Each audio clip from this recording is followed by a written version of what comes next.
Welcome to another episode of Let's Parley, where we're here to encourage you to bet on yourself and pursue all that life has in store for you. As you can see, we're in a different environment today. I'm going to talk to you more about that. Obviously, some life updates and some more things that I've come to realize as of recently. Some things that I want to share with you that hopefully encourage you to push past some challenges and do some things that make you feel uncomfortable. So without further ado, let's parlay.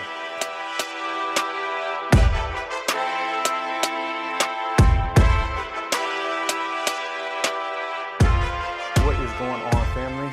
So as you can see, I'm in a different environment. It's not different to me, this is my apartment, but different for y'all because I have always been in my apartment podcast studio, and I've decided to start recording in my apartment for a couple of reasons.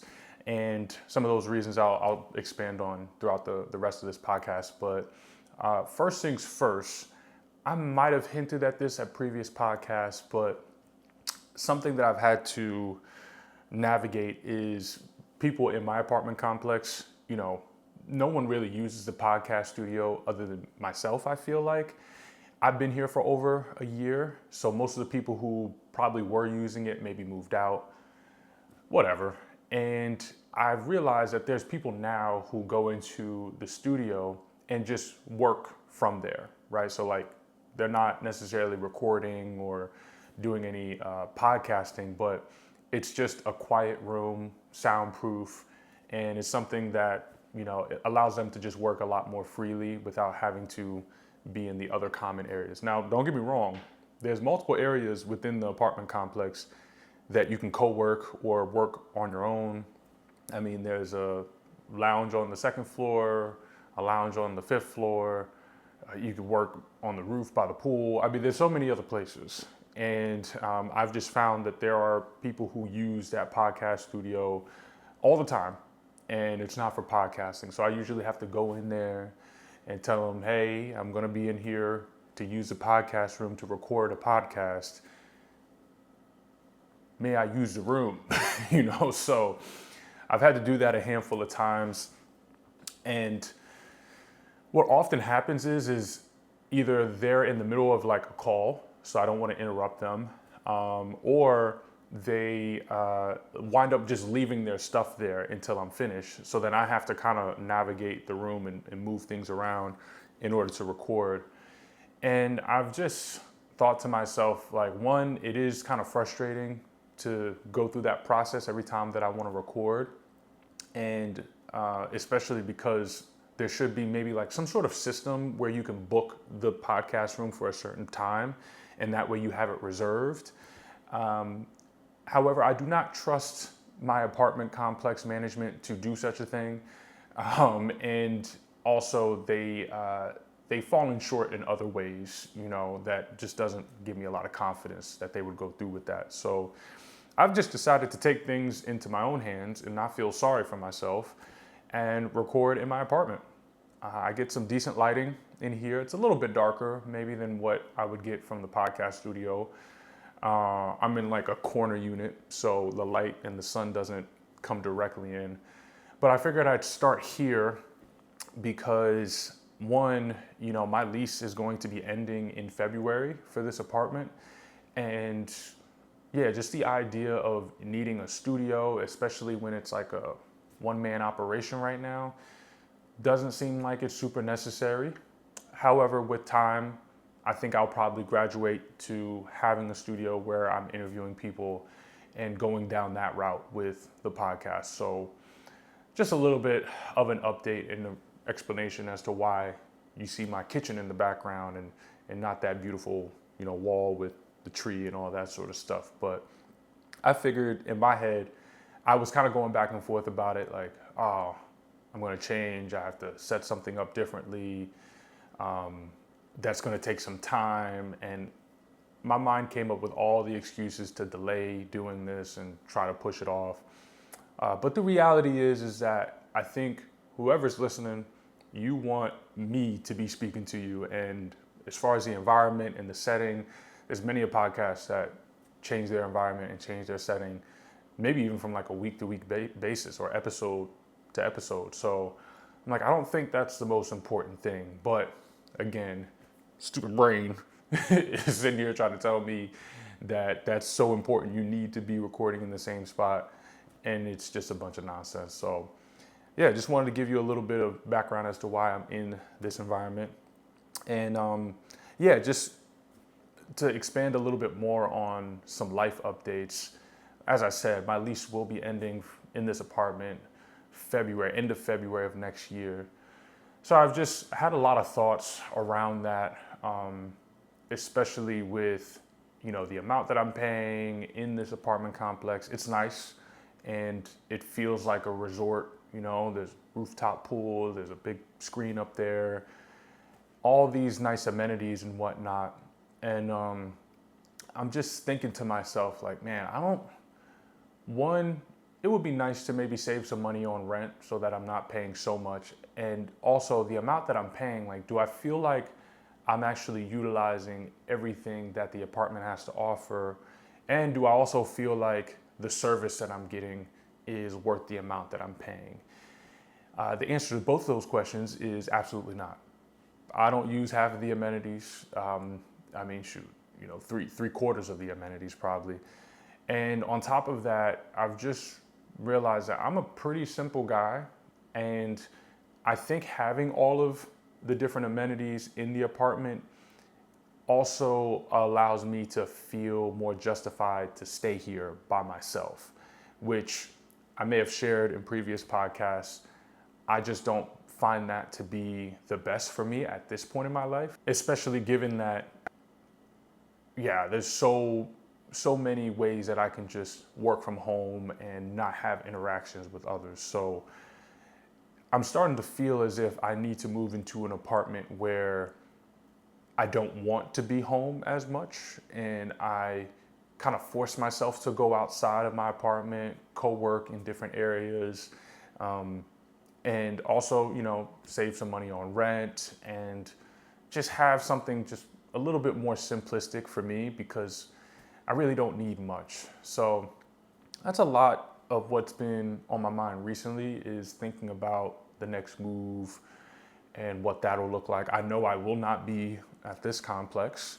I'm thankful for my time here, but just considering what really matters to me for the next apartment that I move into, and being confident with that. So for anyone who might be in the midst of a transition, the way that I'm approaching it is like, all right, what do I care about? What's an absolute non-negotiable that I need out of my apartment? And outside of that, I probably don't really care much about anything else when it comes to amenities, like a small gym so I can hop on the treadmill in case it's raining. That sort of stuff might be nice. So just thinking through all of that as well too. And the other thing I'll mention as well too is, how do I feel about Austin? Do I plan to stay here? I do have the flexibility to get up and go. And I go back and forth on that decision a lot. I have my brother in Houston, so I already know someone there. And I've also learned a little bit more about Houston and the different neighborhoods that it has to offer that maybe I was a bit ignorant towards when I first moved down to Texas. And I've also, wanted to explore, possibly, moving to different parts of Austin, right? And not being in the same neighborhood that I'm in, and seeing what that could provide as well too, So there's so many things that I have to consider when it comes to that. Thankfully, I have enough time from now until the end of February to figure all that stuff out. It's really like 4 months away. But there's just a lot of things that I'm considering when it comes to, where I'm going to be stationed next. I also feel like for me personally, I enjoy having something to look forward to. So it is kind of exciting to have something change, and I don't want to need that in order to stay motivated and whatnot. But I think we all kind of need a goal or a vision that we're working towards so that we can continue to stay motivated and just determined to get to that point. Because I have been feeling like a little bit of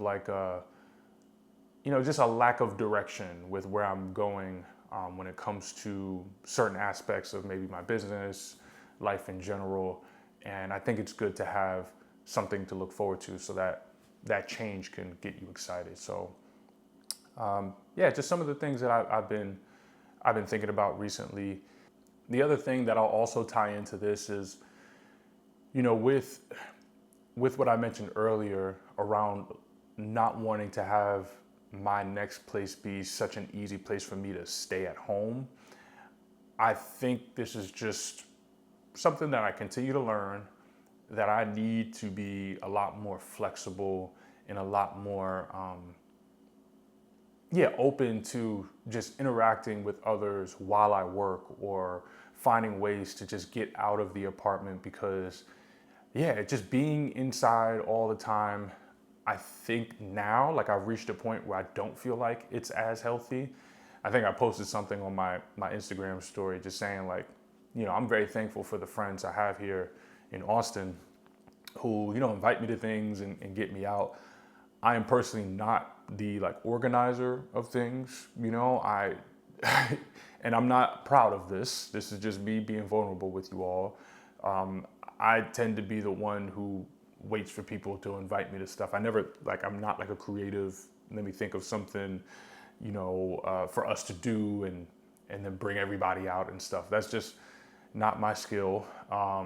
However, I do feel like the more that I set myself up to get out of my apartment, so that my apartment's not as comfortable, and not as comfortable, but just it's a little bit less enticing to stay here, then I feel like I will become a little bit more attuned to, thinking more creatively and connecting with more people outside of just my complex and the people that I know. So it's a lot of what I've been thinking about. And I mean, there's a lot of scripture that talks about isolation and how detrimental that could be, and how, that's really the devil's playground right there, like an idle mind, and what that can ultimately lead to. And I've definitely felt that, especially when things may not be going my way, when you are by yourself and you're allowing your thoughts to fester and build up, a lot of that can lead to just more negativity. There's not a healthy filter that you're putting your thoughts through. And I've just realized that I have to take action in order to change that. I can't just sit here and hope for something to change. And, I can't always just expect others to always initiate those things. I have to initiate those things as well, too. So this is just a part of my growing that I'm doing right now, is just growing as a person who continues to build relationships,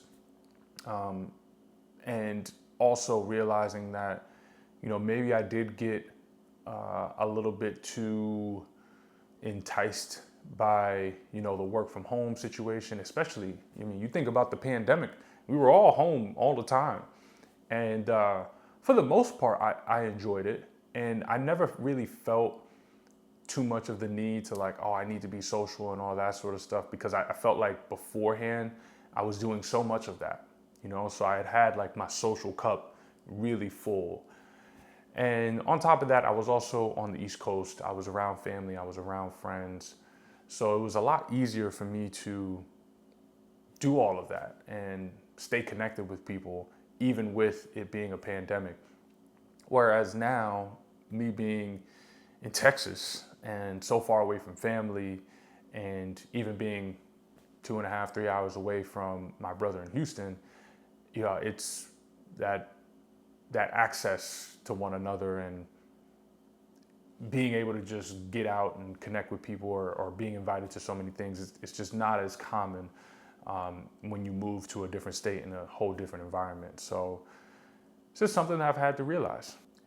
And I think a part of that as well too, that I've really been processing, is I think we all maybe have an innate desire to be independent, take pride in being independent and being able to sustain yourself and do what you need to do to be okay, even in your own space, without the help of others. I think there's like a lot of power and value in that, and not like an over dependency on others. But I've also realized that I probably have taken that to the extreme in my mind personally. And especially being a man, I think it's a lot more enticing to fall into that like very independent mindset and prideful mindset. And I just don't want to be a victim of that anymore. I want to actually depend on others, especially other folks who are like-minded, who are of Christ, and who have similar values and principles. And I've realized that is a very clever trick that the enemy has played on me, which is to say that like, well, why do you feel like you need others? Like, why do you feel like you have to, that makes you weak. The fact that you need to talk to somebody, and those are the sort of thoughts that run in your mind, or run in my mind personally, when I am by myself and I have too much time on my hands. So I've just realized like, it's time for me to lean on people, like that's completely fine. And everybody needs that. We are all social creatures. We all have relationships, at least most of us are blessed enough to have loving relationships and people that care about us. Those things are there for a reason, and with those things that you're provided with, like you should be responsible over those. Like you shouldn't take that for granted. And for me, like I am very present when I'm on the phone with people, when I am spending time with someone. You can ask anybody. I don't look at my phone, even when I'm on dates, first dates. I've never been someone who is like constantly distracted by other things. I'm like very right there with you. And hopefully you feel that as I'm talking to you right now, like I'm not thinking and I'm not like distracted by anything else. And if I am, I'm going to edit it out anyway. But the opposite then happens when I'm by myself. Like I'm then very present with my stuff, and I don't think about anything else outside of my world, and it becomes like very self-centered. So I'm just continuing to learn that it's okay to lean on others. I need it, especially right about now. I feel like I need to build more relationships and connections and reach out more and start to embrace leaning on others, and in doing that without any sort of shame about it, and not feeling as if I'm less than or weaker because of that. So that's been a big revelation for me. I don't know if anybody deals with that. I know for me, I've definitely heard other guys maybe talk about similar struggles, and I don't know if it's innate in our biology or if it's just a societal pressure that's maybe put on us to not like depend on other people and to be like strong by ourselves and whatnot.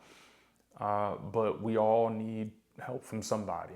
And I just wanted to put that out to all the fellas out there. If you're listening, like the enemy wants you to be by yourself, and if you want to win this constant battle that you're going through, I mean, the war is already won, right? Like to me, Jesus won that war for us, but the constant battle is always leaning on him and his word, which encourages us to love our neighbor, which encourages us to lock arms with other people of faith and who are like-minded, and to even serve those who may have not come to understand or may have not come to learn about the Lord. That's what's encouraged in the word. So when you're by yourself and when you're constantly like leaning into hyper independence and not loving on others and extending yourself to interact, you wind up playing into the enemy's hands. Like you wind up being the opposite of what God wants you to be, which is, a representation of the kingdom of heaven. You're supposed to be representing Christ. And if you're not connecting with people, if you're not even confessing and opening up to people, then you rob other people of the opportunity to help you and to serve Christ and to serve the Lord through that relationship. So that is a big takeaway for me as of recently. And to sort of shift into a similar vein, I've also felt a little bit of a calling to take on some new challenges personally in that front and, wanting to connect with people, but also within my business and within my coaching. I've I've noticed that ever since I've um, come off of reality TV and whatnot, most of my followers are women. I think it's about like 75 to 80% of my followers are women. And after the show, when I started opening up my coaching services again, like just naturally, I saw that more women were wanting to work with me. And I think that was just a result of my following and the market that was available to me. And I didn't really have any problems with that at all, like I just wanted to help people get in shape. And I've had male clients throughout the time that I've worked as a fitness coach and ran the service. However, I mean, the overwhelming majority of my clients have been women. And I want to shout out to all the ladies that I work with. Y'all have crushed it. And I've also learned a lot from working with women just about how, the cycle impacts weight gain, energy, and then also how, hormones and blood work is so important, to monitor and maintain. And I think it's been a really eye-opening experience, and I've gained a lot from it. The thing that I've also realized is that I think I've now become a little bit more resistant to working with men because I've had so much success with the ladies that I work with, and I've gotten very comfortable with working with women majority clients because it's just what I know and I've seen success there. And I've been feeling a little bit of a call to build a program that's more, targeted towards the fellas, and especially the fellas of Christ. I shared something on my Instagram where I talked about the need for men of Christ to stand up and why we need more examples of men of Christ in our society now more than ever. And a couple of those things that I talked about in that post were, the suicide rates. Men are 4 times more likely to commit suicide than women. All of these different things, like we're much more likely to commit violent crimes. There's all these different things that men are struggling with, and probably are struggling with more now than ever because we have so many things to distract us from the root of our problems. And to me, what I've found is that the real root of why this shift has happened is I believe that there's been a shift culturally away from biblical principles. Like back in the days of like my grandparents and whatnot, a lot of people, I should say, not everybody, but a lot of people followed some sort of faith, and the culture was a lot more attuned to those sort of community standards that were rooted in the word. And with a lot of that shifting over time, what's happened is that, the definition of what a man should be or what a man's walk should look like has morphed and changed based off of what the world has defined it as. And what I think that has led to is men going to other things to serve as their gods as opposed to God himself.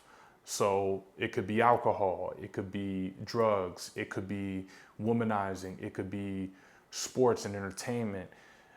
What men have eventually done is just leaned more on those things and spent a lot more time investing into those things than they have into the Word of God and into their purpose and understanding what really matters, which is, supporting your family, starting a family, being a loving father, brother, husband, all of those things that really, really make a positive impact on society. And I think a lot of our problems are rooted in the fact that men have fallen over the years. And I think that that's caused women to step up in many different ways, right? And I think that's what's led to what women have felt is needed now, which is to step into more of a masculine presence and do things on their own. Whereas in the past, they could rely on a man who would do that, and be that support system for them so that they're not in this alone. So I say all that to say that I just feel a lot of resistance naturally towards, working solely with the fellas, and it's all based off of like my past experience and what I feel comfortable with. However, I've also felt like the thing that causes the most resistance internally is probably the thing that I really need to do. And if I don't do it, then I'm really missing out on a lot of growth that can come as a result. And I'm not gonna lie, like it does scare me. I do feel like, man, like if I work with guys, like one, do they wanna even work with me? Two, are there any guys who actually would value, such a coaching experience? And then three, it's also like, well, can I actually help them? The last one, I feel like I can really, the program and them following through, I know that will work fine for most guys, because it's worked for me. Like I've been able to find something that fits into my life as a man, and following those principles. So that's not the biggest thing, but I think a lot of it is more of like, dealing with men one-on-one as a coach, and having that experience be something that's fruitful and not something that doesn't turn out the way that I expect. But that's the beautiful part about life, is that you get up, you try things, and then if it doesn't work, you pivot and you do something else.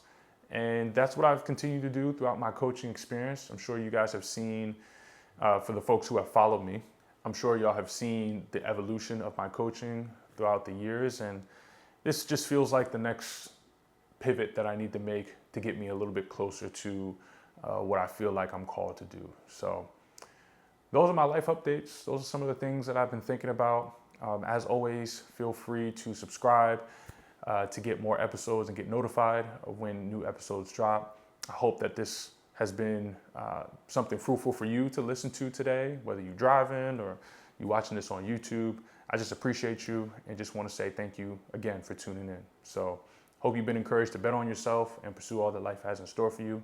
I'm your host, Monty Taylor, and enjoy the rest of your day.